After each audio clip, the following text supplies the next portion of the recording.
for Flabonga Monthrothacube. With Dale and Tony breaking all the rules. Talking tech, biz, and straight up chaos. Quick fire guests, oh yeah, we slay those.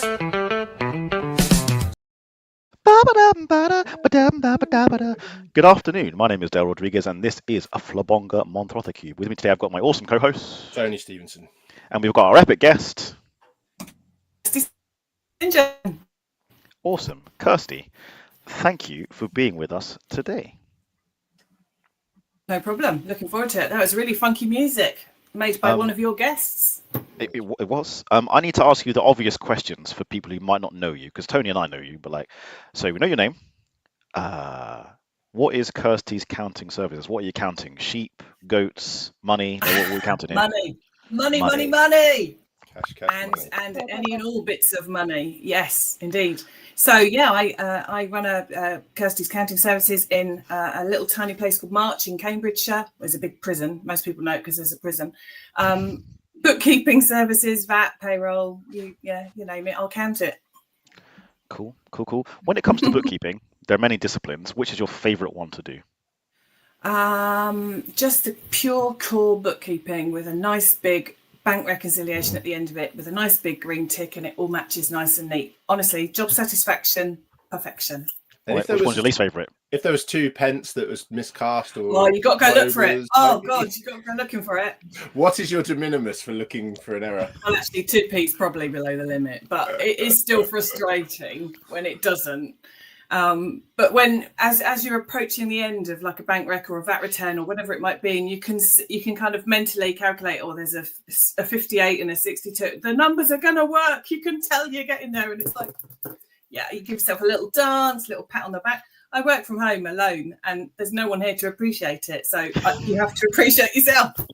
I need to go back a step. Tony, you used a very long and educated word there. You said de minimis. Is that basically money doesn't matter to an accountant or bookkeeper because they say so? Yeah, materiality concept. Yeah, and the idea is, I'm right in saying there's got to be like a certain threshold based on your risk level, right? You go, okay, 2p's not worth chasing, but $2,000 definitely worth chasing. But I'm right in saying, if you work for a multi-billion-dollar company, $2,000, you might go, that's de minimis, right? It's immaterial. Relative to how big and whatever you are. Talking about rounding, some things are material by nature, though, right? So, as a slight segue to interrupt you, sorry, Kirsty. When I was training, we were always taught that cash or checks or anything like money was de minimis by nature, right? So it was material by nature, sorry, so that you had to deal with it as if it was a lot of money, even if it was a small amount of money. And we had this check come in, it's like 95p. I was like, it's a check. Got to deal with this. This is this is material by nature. So I was like, I don't really know what we do with checks because we don't get many of them. So I went round to the partner and was like, what do I do with this check? And he was like, I can tell what you do. You can fuck off. Laughed me out the building. And I was like, but it's material by nature. So like, just send it to them in the post. Like, Tony, are you an Apple user? Are you using an Apple? Yes. Hence why when you did the thumbs up, it did the right. Yes. Yeah. Right. Oh, that's clever. And also it does other things as well. Sorry, because you can do you can make hearts. You can do lots carry of. On chatting. I'll do this. Just do that. James Sundin in the comments. James Sundin. The only people I want to hear about a budget update from. Stay blessed, fam. You won't get much budget goss from me. I was going to say, anyone in our industry is not listening to us right now. They're probably going to tune into question time and half an hour. The question is, do you go BBC? Do you go ITV? Do you go Sky? Where do you go for your source of truth? That's a really good question. Do you want me to answer that? Yeah. Okay, so I know the BBC... Before you answer this, I'm just going to preface this by predicting that Dale has some really niche, dark web news source that no one's heard of, that you need an onion browser to go and get. Get out of my head. You're right, I do use the dark web. So, as much as the BBC has been in hot water recently, what they did to Donald Trump, the one thing I'll give them credit for is because they're an organisation with people, whether they have a bias or not, they do have people who are accountable. So when they say stuff, it's genuinely true. They might have a slant, but someone's going to Yeah. be sued for libel, someone's going to lose their job. So as much as people dislike the BBC for certain things and what way it leans, you can always trust them to be a relatively credible source. So I will go to the BBC because, again, someone's going to get blamed if they lie. So there's that. I do some kind of aggregate thing. I'm not going to lie. I will look at what Fox News says. I'll look at what CNN says. I'll even look at Al Jazeera if I can find it, and then see what they're all saying to get kind of like a wider view. So when I watch the budget, initially the BBC first. I'll tap into ITV, see what they say. And you're right, Tony. There is some kind of dark web sources that I go to. I'm not naming them. You, Tony? Are you going again? BBC, ITV, Sky? So I am someone that actively opts out of watching the news at any opportunity that I possibly can. Me too. Unless it's sport based, right? But that's different. So I will consciously avoid the news because I just don't like it. It's just not good for my mental health, and also because exactly like you said, Dale, everything is censored. Everything is presented in a certain way to appease some greater power that is sitting there in the background, whether that's what's left out, whether that's what's left in, whether that's the angle. And I don't like that to be like I like to approach it with that in mind, so that I sort of take everything with as much of a pinch of salt as possible.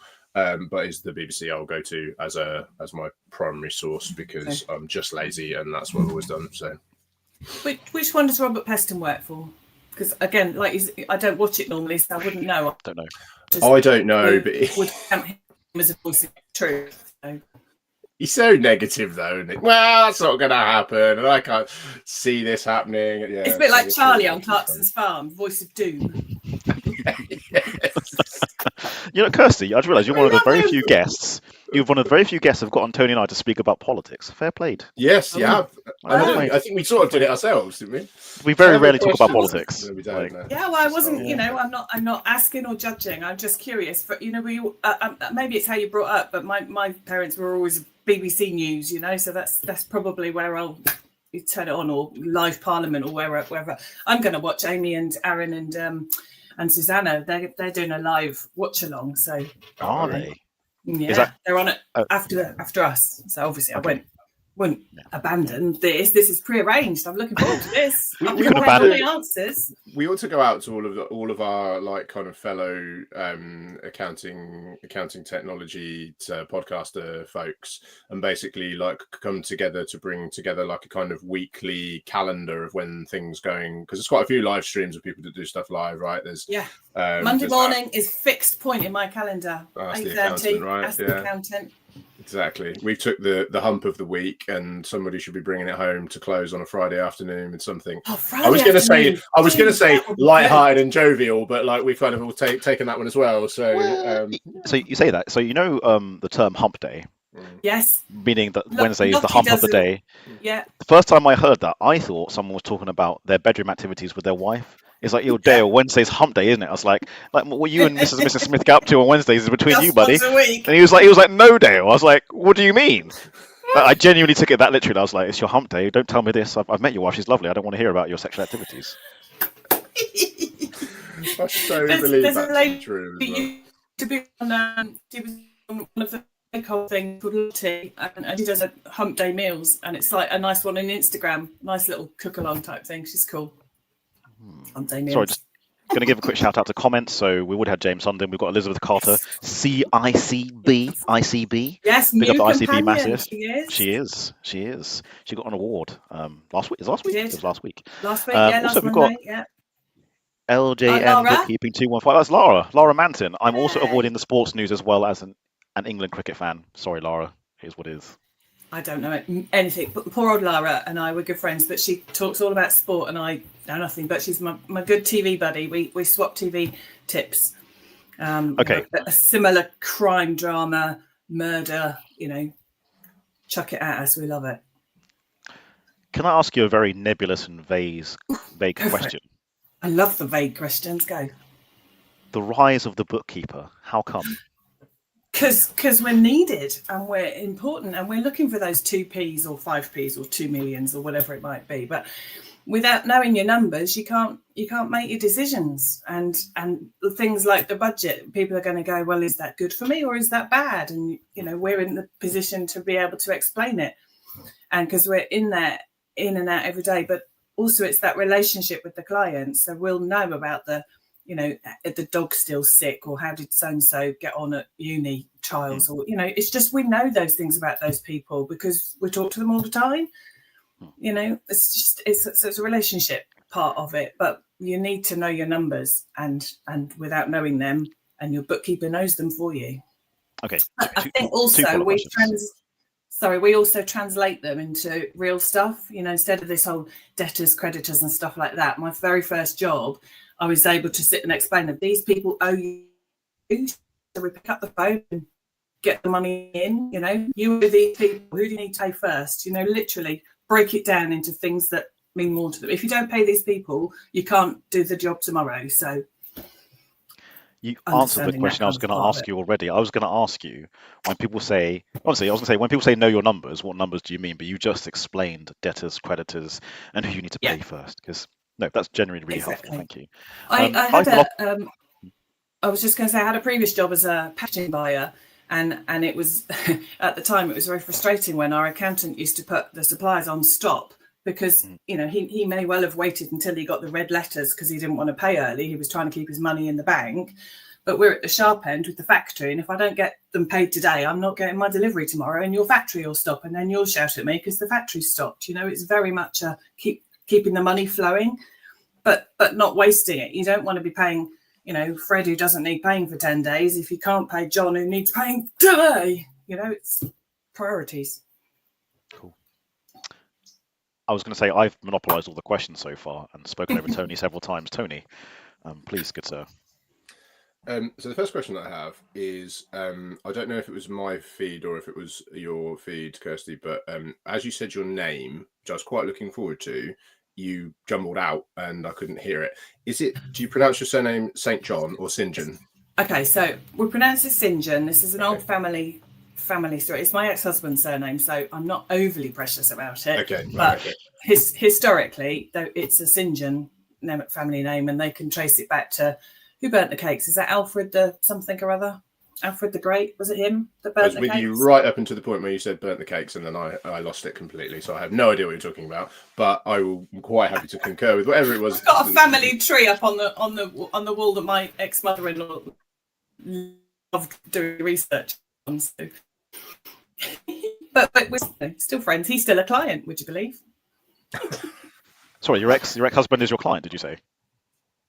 Yeah. That's a he was my first client, I guess. and he's exactly. He's still my client, and our son is now 18 and just started university. So yeah, you got to stay friends. It might be hard, but you've got to stay friends with those ex for the sake of the kids. It's not fair on the kids otherwise. And for the sake of the books, right? Well, yeah, that does help. It's a good client, pays well. Yeah, do you enjoy putting his prices up? Well, it's a bit risky. Kirsty, if you were a biscuit, what kind of biscuit would you be that actually portrays your personality? Why? But don't just pick your favourite biscuit. Oh no, my favourite biscuit is jam sandwich cream. You know, like the Jammy Dodger, but with the cream bit in it as well. Mm-hmm. But why would I be that biscuit? Probably because it's more than what you asked me for. Because then I get two. I don't just get a Jammy Dodger or a custard cream. It's kind of a mashup. Okay, so personality-wise, you give more than you asked for? Like what? Well, I don't know. People get more than they expect with you? Is that what you're saying? Oh, maybe that's it. Maybe the audience should judge that one. I don't know. Okay, so you invite them. Audience, all two of you who might be watching or listening. Two of you. Please comment on what biscuit and what Kirsty meant by her biscuit choice. Let's psychoanalyze this. Let's go crazy. Speaking of audiences, I am slightly worried that we haven't seen Sam or Marcus yet in the comments, and that is, you know, if you guys could just check in, let us know you're safe. Live. Yeah. I'm not going to echo what Tony says. I don't care if you guys are safe or not. I hope you're all right, but I don't really care. That's so horrible. They're your friends, or are they only really showbiz friends? Parasocial relationships. Yeah, pretty much. I wouldn't take a bullet for either of them. My first question would be, why is someone shooting at you? Yeah. Do you deserve to get shot? No. I got a bullet while we dissect this. Dissect away. Go for it. Pause time. wait so that Dale asks all his questions about whether he could decide to step in front of that bullet or not, while the bullet just hangs steady in the air. Let's flip it, Tony. Let's say I'm running and I'm around your area for some reason, and you can hear the gunshots. I'm like, Tony, man, help me, help me. Wouldn't you be like, what did Dale do to deserve to get shot at? No, wouldn't you question that? Would you rescue him first? Who does your money to? I'd be like, sorry, what? Also, in our situation, why on earth would I be in the Midlands? Like, I'm never there. Like, hey, what's wrong with the Midlands? nothing wrong with the Midlands. But I live in Kent, so if I was in this situation where I'm being chased by a gunman and suddenly I'm at Tony's doorstep, the first question would be like, Dale, what the hell are you doing here? No? I'm in Hertfordshire. I don't live in the Midlands. So sorry, my I'm apologies. from the Midlands originally. My apologies, good sir. In the middle of the Midlands, Northampton originally, but well, I'm from nowhere originally. I'm an RAF kid, so until I was 12, I didn't really properly live in the UK. So I lived in Malta and Germany and Cyprus. Living in Cyprus as a 10-year-old girl, I was at the horses all the time, and they used to moan when they made me go to the beach at the weekend. Did you ever? Were you ever stationed at RAF Akatori? Yeah, Akatori. That's where we were.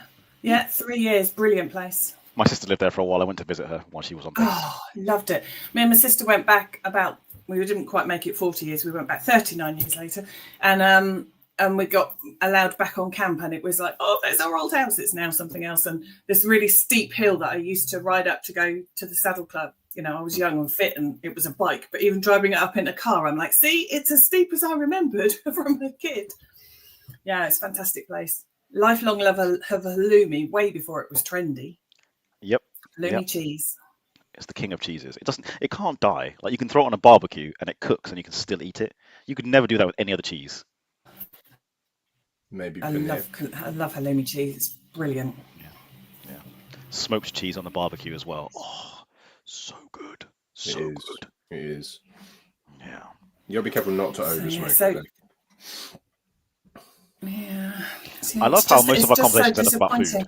Yeah, pretty much. Yeah. Always. But just imagine that disappointment when your cheese, your halloumi melts, which it's meant to do, but it goes, through the cracks and you've lost it to the flames forever. That's just like the saddest day, isn't it? And then you're like, who's going to be missing out on that piece of food? Because I'm not. I had 3 people and 9 bits, so not sure. Yeah. I know it's not going to be me. I definitely know it's not going to be me, but someone else is going to miss out on it. I know what I'm having for tea tonight now. I've got some halloumi in the fridge. There you go. I'm sorted. Good. Kirsty, if you could eat one meat for the rest of your life, forsaking all others, what meat or animal are you choosing? Well, I'm going to go for chicken on the basis that I can do a variety of things with it. I love steak, but I'm really bad at cooking steak myself, and it's got to be good. My ex was really good at cooking steak, and my son was getting really good at cooking steak, but obviously he's not here anymore, so I have to rely on eating steak when we're out places. So chicken I can do. I feel like we might be able to help with this situation. So what is the outcome? What is the undesirable outcome when you cook steak where you're like, that's not how I want it to be? Too hot, cook too much, and blood in my salad. I want it in the middle. So, I'm going medium, but I don't like it when there's blood still seeping out of it into you. And, I know this thing about resting food is supposed to really help, but I want it hot. So I never really understand the whole, I'd rather have it sizzling hot. I don't know. I was desperate to weigh in. No. Tony, you started it. You finish it, man. This is all yours, man. Go for it. Okay. So I think that, I get that. Like, firstly, the red stuff's not actually blood. It is something else. It's like tissue fluid, essentially. With I think I'm right in saying makes it so worse. Yeah, so it's not blood, but it is red and it looks like blood. So for all intents and purposes, it's blood. The resting, you can rest it so that it's covered with something and it will still have the same effect, and it redistributes the moisture through the steak so that you shouldn't get quite so much runoff, whereas if you carve into it straight away, the moisture sort of pushed to the edges of it and it tends to bleed out more than it does. But so just tin foil it or something if you're concerned about it, maybe warm the plate beforehand. You can also have your oven set to 50 and whack it in there for 5 minutes so it will rest, stay warm. Okay, this is all very technical. Okay. No, I don't think so. And do you buy meat from like from the supermarket, so it's the same thickness. That's fine. There's no judgment. There's good meats from the supermarket, so that's mainly where I buy mine from. Majority of the meat from the supermarket, but for special treats like a Christmas, when we've had, a Christmas is a really good chef, then at butchers, we've got really good butchers in town, and then he could almost name the cow it came from, type thing. It's quite difficult when you're cooking from the supermarket because the steaks tend to be quite a lot thinner, particularly if you get like the one you should get, which is a ribeye, because it's the best one, unarguably. They tend to be a bit thinner, and therefore it's more difficult to get the crust that you need on a steak and still maintain the pinkness of the inside. So but using a timer does help, I find. I know it sounds like a really noddy basic. I've been to is it Miller and Carter steakhouse chain? Have you been to one of them recently? It was just amazing. They had like I think it was a 30-day or a 50-day aged steak, and I'm like, oh, luckily Dad was paying, so it was like, it was well worth it. But it's nice when someone else is paying. But they really properly knew how to do it, and my sister wanted something well done, and they're like, well, you might as well have this one then, because you won't benefit from that aging process if you're just gonna kill it, sort of thing. I don't like that. I think that like, if someone wants it well done, then they should be allowed to have it well done. Like, I think that's just your choice, right? I'm not a massive fan of like rare steak. I'd prefer it to be sort of like medium, slightly like on the well done side of medium rather than the rare side of medium. Depending on the steak, because I'm much more about the crust. That's what I want. That's the bit I like, the steaky, crusty flavour. So it's got the crispy bit, with the stripes on it from a good grilled griddle. I'm not too bothered about the stripes. I want stripes. Nah, you want it on a flat surface so you get maximum crust. Okay. That's my favourite bit. Is like the. I think this should be renamed as a cooking show, because I'm on it now. I was to say, like, we need to bring this back to work in the business, because again, everyone's now watching the budget and not listening to us. But we need to ask. No, it doesn't start. It doesn't start till 12:30. So. But I assume we've got like a football game. We've got like pre-match entertainment. Yeah, let's talk ICB winners. What's that? Okay, for? Let's start with a super question. What's the ICB for people who don't know? ICB is the largest bookkeeping institute of certified bookkeepers, and they represent like all the bookkeepers globally. Gary and June set it up nearly 30 years ago. And there's about 3,500 practices, and we're all licensed by the ICB, but there's about, don't hold me to the number, but maybe 15,000 members in the UK. That's totally wrong. But and they represent us, and there's a community feel to it. And last year I won the Small Practice Award, which I'm so over the top about. I'd lost it 3-4 times beforehand. Congratulations. So, yes, really super, super special. I've been going 16 years, so long time. And you have a role within the ICB, correct? I do. So yeah, I run the Cambridgeshire branch, so I'm chair of the Cambridgeshire branch, but also there's an ICB advisory council, which is basically that kind of middle ground between looking after members' interest to ICB and equally dealing with ICB stuff back to members. And I'm chair of the advisory council, and I've been doing that for about 4 years now as well. So and that's a national role rather than a Cambridge role, is that right? Yes, that's right. That's a national role, and as part of that role, we kind of have regular meetings to like propose new people to come in, if they're thinking about becoming a bookkeeper, so I can talk to them about it. But also when they've just newly got their license, we can deal with them and kind of get them, encourage and kind of new practice getting started. In fact, some of the people that were on that new practice, some of their very first few webinars, he just won an award this week for new practice. He's an escape room artist called Sam. And, and it's like such a kind of a random thing that remember having that as discussions with him in very early days. And he's just won new practice. So it's like, it's just so really nice to see people follow that. Does the bookkeeping for escape rooms specifically? Yes. He used to run an escape rooms. So he knows all about it. So he's got quite a little niche of. He does bookkeeping for other people as well, but particularly knows what the escape room people are up against. Poacher turned gamekeeper. I like it. I like it. So what's on your agenda? If it's not sensitive, what's on your agenda in terms of like improvement of the experience of the ICB at the moment in your role as the chair of the go-between between the members and the and the institute. Yeah, sorry, my internet cut out a little bit then. What are you saying about the So role of me? Yeah, what's on your agenda at the moment in terms of improving the experience of ICB members and the institute from your role as chair of the advisory commission? Making sure that members sort of feel supported in those early days is quite important, and you know, welcoming them, whether they're going to be employed as bookkeepers within another firm or within, you know, industry, or whether they're actually thinking of starting up their own practice, and helping them down that line, making sure they've got their license and, you know, everything else, insurance and everything else in place, so they know what their responsibilities are. But then also making sure that they feel supported all the way along, that if they've got queries, you know, in the beginning, you don't necessarily know anyone. And, you know, you might come across kind of, you know, random things like you both know Tim, but like now, if I have a hospitality query, I'd be like, oh, I'm not doing that. And I've passed them straight to Tim, you know, to the TCS team in Guernsey, because they love hospitality and they get on with it.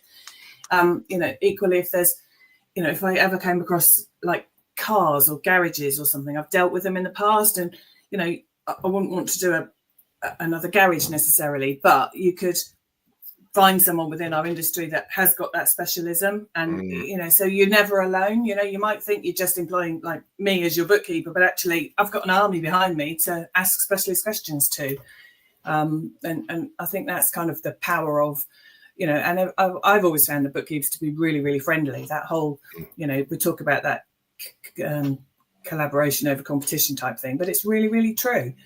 You know, I see it in action all the time, and within the little Cambridgeshire branch, we've compressed work between each other, and I've just passed my tax exam, so I can do company year ends, and so I've got other bookkeepers now. Got some coming to me saying, "Oh, can you do the year end for me?" And I'm like, "Well, yes, I can now."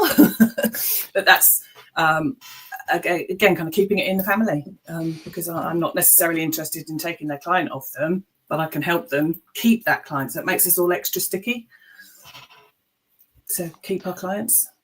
Sorry to interrupt. Just to let you know, Kirsty, we're having a few technical issues. I think sometimes you're breaking up, so we might ask you the same question again. But that's fine.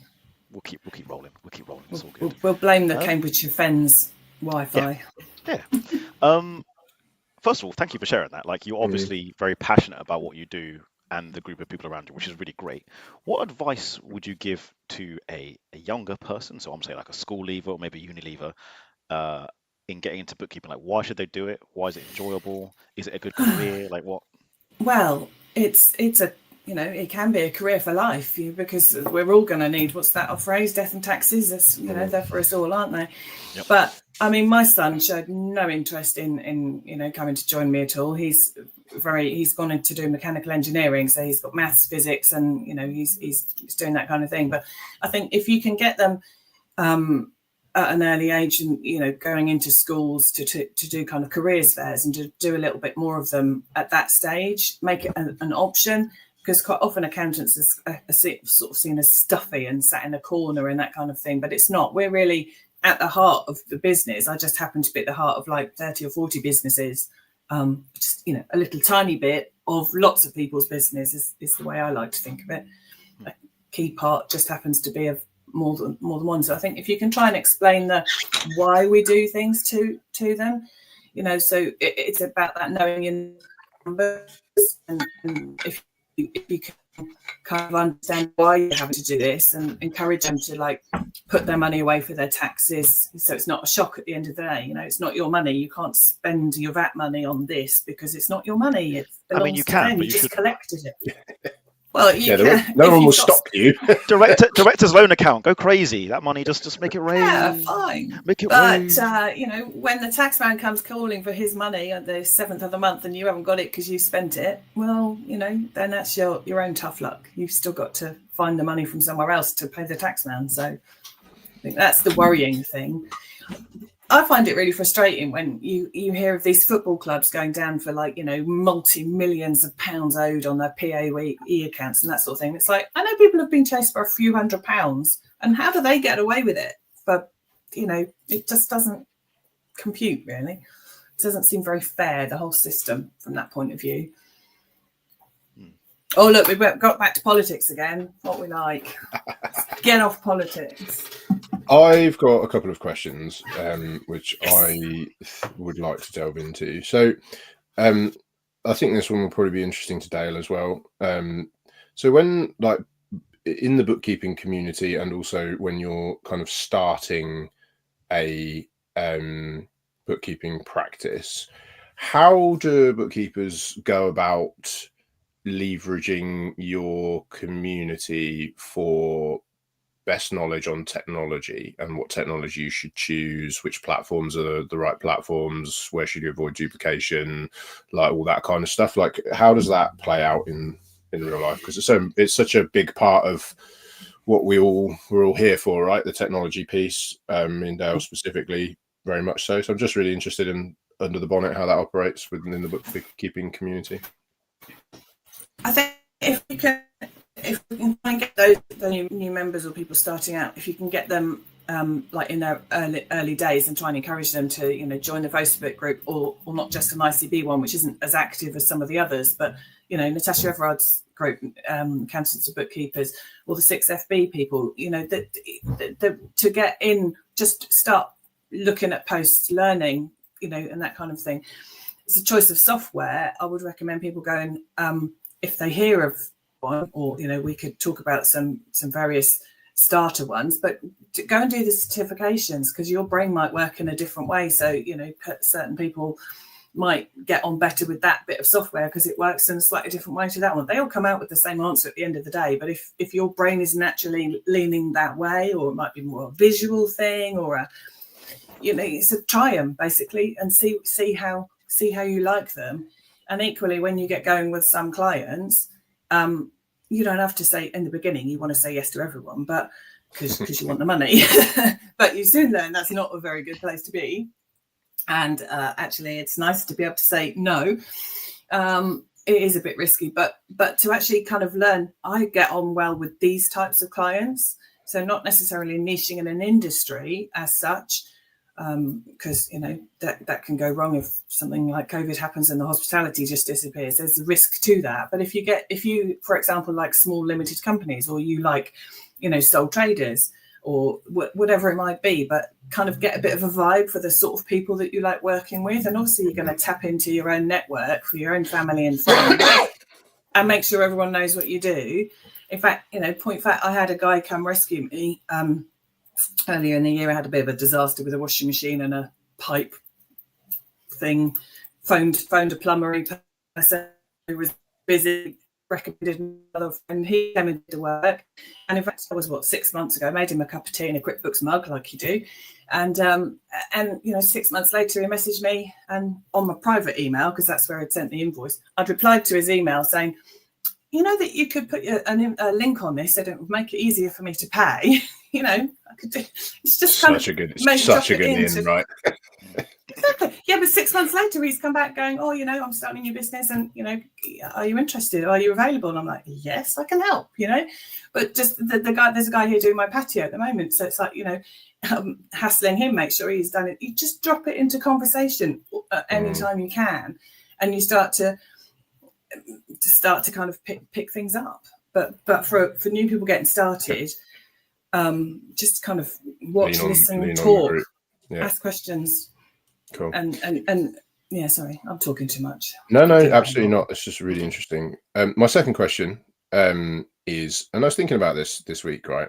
So I've noticed that there is a rise in folks pitching themselves as kind of like fractional finance directors, virtual finance directors, like that kind of role, right? Mm-hmm. And it got me to thinking around, like, because I know that within the bookkeeping community, a challenge that often rears itself is pricing according to value and believing in the worth of the product that you're putting out there, right? Yeah. And I know that's a challenge. It's a challenge for the accounting and bookkeeping community at large, and probably people generally, right? And it's not a challenge that's unique to the bookkeeping industry. I don't think we're natural salespeople, so yes, I think it's I'd agree with that, and I think that is it isn't, you know, it's tough thing, sales, unless you're James Sundin, and you're just sort of like born in a sales role. But my question to you was just like, I was thinking about it, and I've neither done the role of bookkeeper nor virtual finance director, but like, what's the difference between a bookkeeper and a virtual finance director or a fractional finance director? Is it the size of the businesses that they work with? Is there quite a lot of crossover and actually? I don't know. I was just really interested because I know. I think it's if they stray more into the advisory type thing. You know, as we're not licensed to give advice as such, but you can certainly give advice like don't spend the VAT money; it's not yours. You know, so but advisory in as much of a cash flow, like I was saying earlier, with the whole this needs paying before that one, or you know, did you know that you've got this? You right now you've not got enough money in the bank to pay payroll this month or next week, or you know, shall we chase, you know? So as you a bookkeeper kind of deals with what's there in front of them, but as you kind of step into the whole like bigger picture type thing of did you know that your suppliers put their prices up 5 times in the last 2 months and you've approved it because you've paid the invoices, but you haven't put your sales prices up? So you know, just because they are possibly so busy just dealing with the day-to-day bit, they don't kind of tie the two things together. As an ex-buyer, I'm very aware of costs and profit and margins and stuff, but trying to follow that through to a client. So sort of if you're going more into that advisory type section of the, you know, the kind of the bigger picture type thing. And when you say you're not licensed to give advice, do you mean as in you're not licensed to give specific tax advice? Yes. Or just okay, cool, all right, okay. But the very thought of giving advice makes me nervous. Just exactly that with the whole not licensed to do tax advice, but I can prepare your tax return based on the information given to me. But when people then start saying, you know, can I do it? Shall I do it this way? Shall I do it this way? And it's like, well, I can give you both options, but really the choice has to be yours. I can. Yeah. So it's kind of but making people aware of, you know, things like if you see a limited company and they're not doing trivial benefits, it's like, well, you know, you could do those. That's not advice as such. That's just, did you know about this? You need to be aware of information. Interesting, because I like I've said this before many times on here and in other places, that like having worked closely with the bookkeeping community in implementing software in my past and in various other sort of forms, that the bookkeeping community always seems to be really know the software well that they use, because they use it every day. All day, every day, exactly. Yeah, absolutely. And also, and I'm not saying that accountants don't, but like they're just, having worked with the bookkeeping community, it always kind of stood out to me. And also exactly like you said, like really knowing the live numbers right now and what that means like for a business, which is a really cool thing. Right. I can attest to this to some degree. I often get new vendors coming to me saying, hey Dale, we've got this really cool new product or software, it's going to be really amazing. Does Creston Reeves want to use it? And I'm like, you might do, but I also say, speak to the bookkeepers first, because first of all, most of the time they're using it day in, day out. Second of all, they're way more influential and have generally like not say a better client connection, a different client connection. Yeah. And when it comes to the software trends, what I've noticed in the last 4 years maybe is actually bookkeepers have driven a lot of change in terms of like what software is hot and what is not. Well, not I love always. Being on a beta tester. But yeah, like the bookkeepers often are doing more of the testing, more of the influence on what clients are using, and then accountants sometimes come in later. Now, don't get me wrong, accountants can influence, but I've just noticed that, and a lot of people go, do you want to buy from us? I'm like, talk to the bookkeepers first, right? Have a go. Right, yeah. It's great, and it is nice to be on that beta testing role and to kind of not necessarily try and break it, but I love it when they actually ask questions of, you know, so where would you expect to click next, or you know, kind of what would you expect to happen next, and why is and you can kind of go, well, I want this to happen, why is it 3 clicks to get there, why can it not just be 1 click, you know? So basically improving it. You know, I'd love there to be like a Kirsty button one day, and I can go, that's because I said, you know, there is a bit in Apron that I think I might have helped with, but what's the bit in Apron that you helped with? What do I just know? What's the other people might hate it, so I'm not did you get Apron to put a unicorn in there like Xero did years ago? No, it's just a little bit of information that when you type it in one place, it kind of appears in 2 places within QuickBooks, and it's really useful when you do your VAT report. But yeah, I'm on QuickBooks Accountant Council as well, so they call it accountant council, but they let a bookkeeper on, you know, a belligerent bookkeeper, if you want to call it that. But, you know, I'm in that software all day, every day going, why is it this? Why can you If you ever consider renaming your practice, Kirsty, please call it the belligerent bookkeeper. It'd be incredible. How would that get me clients? Yeah.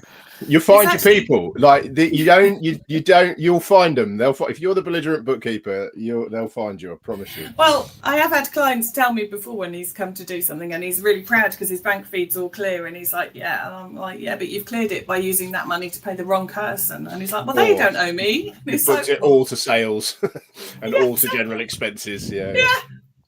So yeah, no. So when I first started my company, I'd never really thought about selling or anything on. So it's just my initials, KCS, and my initials, and so it just fitted naturally. So there we go.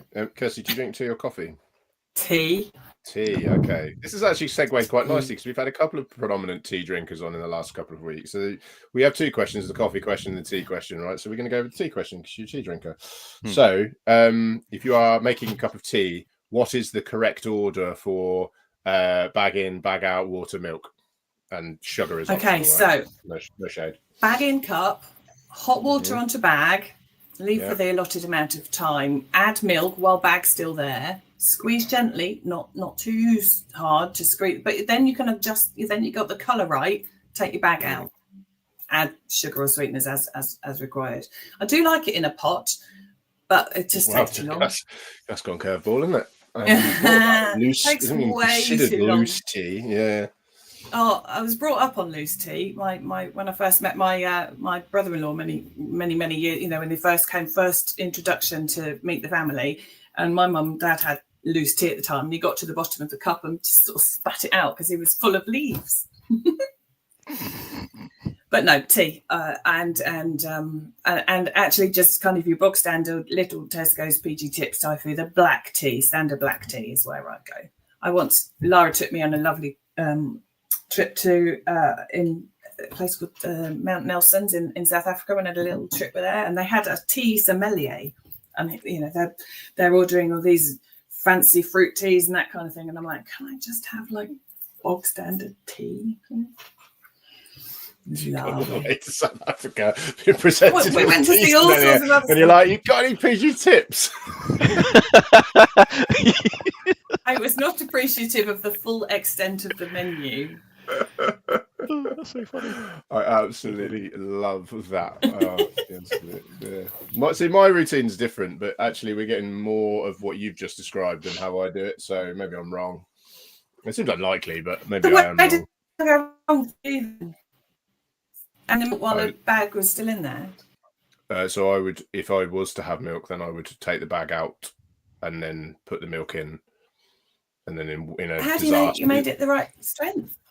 Because I know how to make it the right strength. I give it the right amount of how many squeezes, judge how the water looks, and then I put the milk in, like and then I just have to hope. And no more.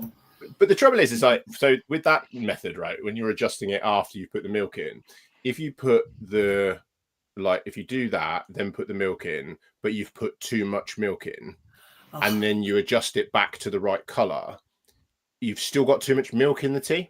Yes, I actually like the texture of it. Needs to be this much milk. It's not the tea that needs adjusting. It's the volume of milk for me. Which I get that. We had a bit of a disaster last week at the ICB summit. The tea was probably a posher brand and needed stewing longer. But equally, the milk was in like very wide, open-mouthed jugs and came out really fast. So I had 2 disasters at making tea and gave up and had some really nice orange juice instead. Don't get me started on the case. I have a solution to your dilemma. Drink tea. Don't drink tea. But coffee is always way too strong for me. I love the smell of coffee, but it's way too strong all the time. Yeah. Sorry. I feel like I've now monopolised the questions for quite some time, Dale. So it's okay, man. Take your time.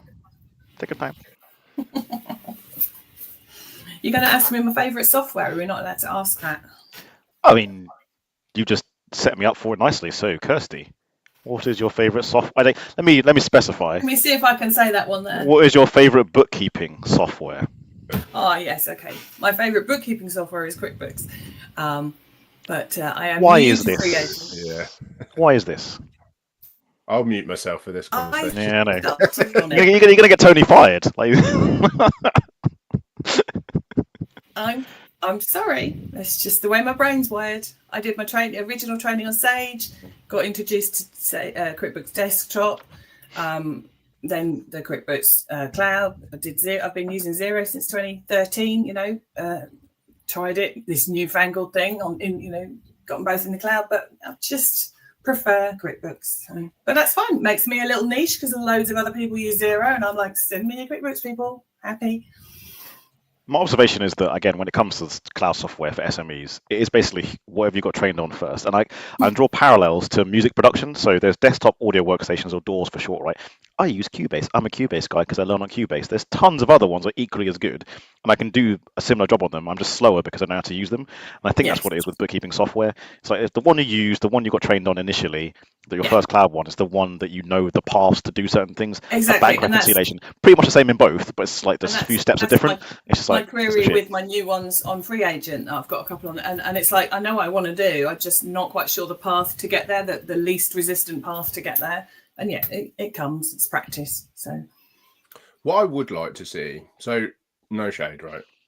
Will we ever want which basically means there's going to be some shade in a second. No, sure. There's no shade. All I want to see, right, as somebody who cares about this stuff, is that the right client goes on the right bit of software, and perfectly. That won't always be Free Agent. That won't always be QuickBooks. That won't always be Xero. But yeah, so you just want to see the right client on the right bit of software. What I can't bear is that not being considered properly, and it just being, I just blindly put it on what I put the last piece of software on because that's what I did yesterday. Like, you need to have proper consideration about it, because otherwise, and there's some argument to say that's different depending on the person who's using the software, because you're a QuickBooks expert, right? So you would get much more out of QuickBooks than somebody who was a Free Agent expert who'd never used QuickBooks before, because you know how to use it, right? So there is some flex around the right client being on the right platform, and there's some crossover dependent upon the user. What I'd really like to see, which Aaron Patrick did once, but as a didn't ask for this and doesn't want this feedback peer review of his approach, was that he did like a thing where he was like QuickBooks and then Xero and then maybe it was Free Agent as well, and he ran the same thing for each one and then worked out it's like the seat capture type thing, wasn't it? Which one came out fastest. I'd like to see that done, but I'd like to see it done with 3 experts in each software, rather than just being done by the same person, sort of like a vendor bookkeeping software Olympics, which I'm sure upset no one. That. You do know I did that with OCR, right? Did you? I suggested to ICB.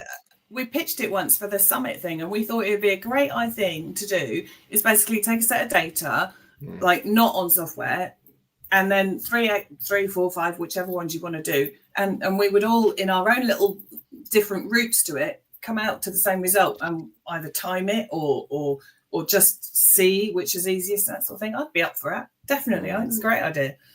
But it always then ends up with like, but what if the data is more suitable to Free Agent because it's a contractor, or like, CIS because QuickBooks does that really well, or that kind of thing. It's never a perfect science, but I agree. It should be suited to the client, and there's certain types of. And how much is the client going to do? Because a lot of my preferred ones, going back to being the belligerent bookkeeper, I think that should be a new hashtag. I like that. I'm really surprised Dale hasn't changed your moniker at the bottom of the screen.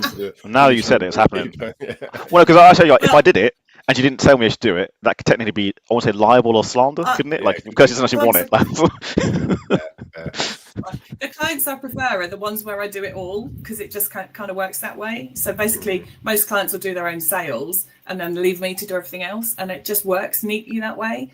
Whereas actually, that's what you want. If you got I think what you should do, you should let the finance person just do what they're supposed to do. Let them handle it. Give you a report every week or the month, and then go from there. Don't get messed in things you don't understand. That's fine if they're willing to pay for it. But if they're trying to cut costs and trying to do as much of it as they can, and just let you do the bits you need to do, well then, but I'm still going to check those bits, because if my name's going on a report that you've done, I'm checking it. So it comes down to cost, a lot of it, doesn't it? So. I'm glad you mentioned Aaron Patrick, by the way, because he's on next week. Oh, is he? Cool. Next week. Yep. That's really cool, because I've actually never spoken to Aaron before. Have you not? No, somehow. How is that possible? Ships that, like, saying He told me why, by the way. So this doesn't like you. He told me. I hope Exactly. that is one. He should have been on when Tony was on his sojourn elsewhere. Exactly. That'd be why I've never been asked to be on Ask the Accountant, right? Yeah. I've been a cool friend. You're not an accountant anymore. That's why. No, still I'm not an at the accountant. institute. Or are you still maintaining your CPD, Tony, in the background? Are you? I'm a member of the institute. Okay. I apologise. Quickly reversing there, Dale. I will look forward to chatting with Aaron. That's going to be really cool. Basically, I completely lied, by the way. Aaron never said any of that. Just to be clear. I figured that was the case. Well, no, but just in case, someone records this, AIs it up, creates a feud, like creates Dale. internet beef. Would I do that? Would I do that? Never. As we approach the top of the hour, quick fire questions. Quick fire it up. I'll All mute right. myself as usual. Cool. Are you ready, Kirsty? So I'm going to ask you Yeah, 10 yeah. out of my bank of 16 questions. Okay. What is one skill you wish you had, but you don't? My internet cut out again. Do that again. Internet that works. I said, what is one skill that you wish you had that you don't? There you go. Some internet that works. That would be useful. Yeah. Being able to be brave and do networking events, like speak to people in multitudes. The thought of being on stage terrifies me. This is fine because I don't know they're there. Okay. Have you been on stage? Or come back to it. Yeah. Favorite country that you've ever visited? Ooh, I loved living in Cyprus as a child, but I did enjoy South Africa, actually. It was so beautiful. It was just a short little trip, but that was nice. Same time zone as well, right? Or very similar. Cool. What is your favourite food? Food. Italian. It's a bit broad, but is that okay? I mean, you can interpret the question however you choose to interpret the question. What is your spirit animal? Horse. A horse. Nice. The book that you have recommended the most often? I don't know. I've lost my love of reading lately, actually. Out of the habit of books. I have to skip that one. Can't think of one off the top of my head. Okay. Richard Osman. We'll go for them. I've just read number 5. They're good. Okay. Number one country that you've never visited, so like where you want to go most in the world? Never been to America. I'd love to go to bits of America. Boston and too much Dawson's Creek. Growing up, I really want to go to. Aging myself there. See if Pacey and Dawson are still kicking around. Oh, yes, I love Joshua Jackson. Oh my God, yes, please. Most hated grammatical error or mispronounced word? Specific. When people start talking about Pacific, Pacific is a body of water. It's not the word specific. I'm a bit of a grammar fiend. I'm sorry. Yeah, Dale's favourite.